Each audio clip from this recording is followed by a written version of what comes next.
So yun mga kauban, good morning, good morning. Nandito tayo ngayon sa may Barangay Tabang, sa may boundary po ng Tabang, Giginto and Malolos mga kauban.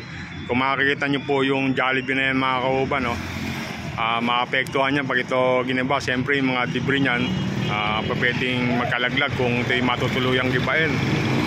Yung Jollibee na yan mga kauban, pag pumasok ka po dyan, Malolos po yan, pang entrance. Ang exit po niyan, bali Tabang Giginto na mga kauban.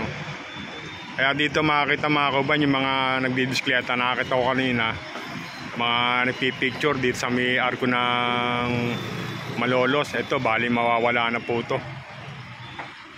Kung matutuloy po ngayong katapusan ng August ang pag-iba.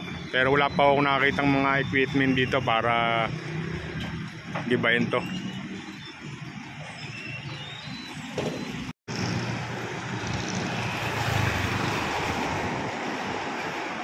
So yun, makakita rito mga kauban sa may tabi ng arko. Ayan, meron ditong creek. Ito po yung nagsisilbing bali boundary. Ayan.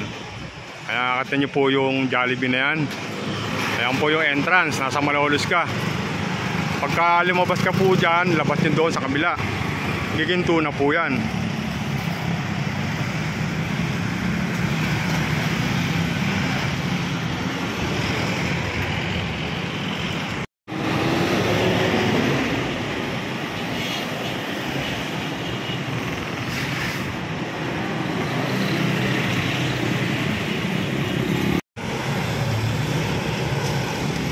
So yun, makikita rito mga kauban sa may babaw ng arko. May tao po doon. Siguro inaayos na po nila yung pagkatanggal dito sa may babaw. At tulad po nung nakadisplay na dalawang kanyon, maaaring ito unahin mga kauban bago ibaba ito. May nakita ako advisory dito, August 31, September 1, alas 10 to 4 AM. Ibaba yung arko mga kauban. So siguro itong mga malilit na nakadisplay dito sa ibabaw, ito unahin mga kauban para hindi na ako sumasama sa pagbaklas. Yon, siguro to mga kauban, balikan na lang natin mamayang gabi mga kauban, kasi nakita ko po yung advisory nila, alas 10 na ang gabi hanggang alas 4 ng umaga ang pagbababa ng arko dito po sa Giginto, boundary ng Malolos mga kauban. Heritage Arch. Kauban, morning, bumalik tayo rito. Kung mapapansin nyo, wala na po yung makasaysayang arko ng Malolos, Tabang Giginto mga kauban. Natanggal na po nila kagabi, malinis na. Hindi po tayo nakabalik kagabi dahil sa yun, nakakatulog po tayo So yun mga kauban, kung galing ka ng Balagtas, Giginto, NLEX sa may super highway, wala na mag-welcome sa'yo dito sa papuntang Malolos mga kauban. Dahil naibaba na po kagabi, September 1, yung arko, yung makasaysayang arko dito sa Giginto at Malolos mga kauban. Dahil nga po natanggal na nga po.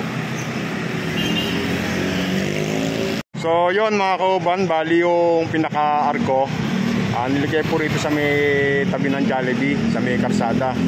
Ito po, makikita nyo po sa malapitan, nasa karsada na. Ayan, si Kuya nag-picture po doon. Ayan.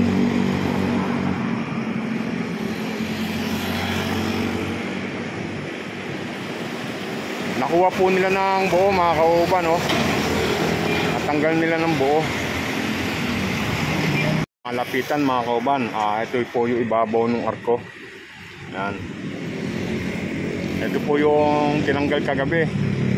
Napakalaki po. Halos gadibdib po yung taas ng arko mga kauban. Yan po, makakita ng malapitan. So yun mga kauban, bali pag lumapit ka rito sa may arko, makikita niyo po rito yung replica ng Baraswain chart. Kung ano po yung disenyo ng Baraswain chart, yun din po yung nakaukit dito mga kauban sa may arko. Kung mapapansin nyo mga kauban, bali parang umaliwalas yung lugar nung pinaglagyan arko. Dahil pag ikaw ay dumadaan dito mga kauban, siyempre nasana yung mata mo na may nakikita kang arko. Ito na napakalaki nga po mga kauban. So ngayon napakaliwanag na, pero balita namin papalitan din naman po ito noong bago na mas magandang disenyo rito sa makasaysayang arko dito sa Malolos. So yun, yung mga rito nagja-jogging mga kauban, no? Naladaanan po nila yung arko rito mga kauban. So yun, hanggang dito na lang ang video mga kauban. Maraming salamat sa mga subscriber ko. Maraming salamat lalo na sa mga bagong pasok na subscriber. Malaking tulong po sa akin. Kung ikaw napadaan sa aking video at hindi ka pa nakapag-subscribe, subscribe ka na kauban. Salamat!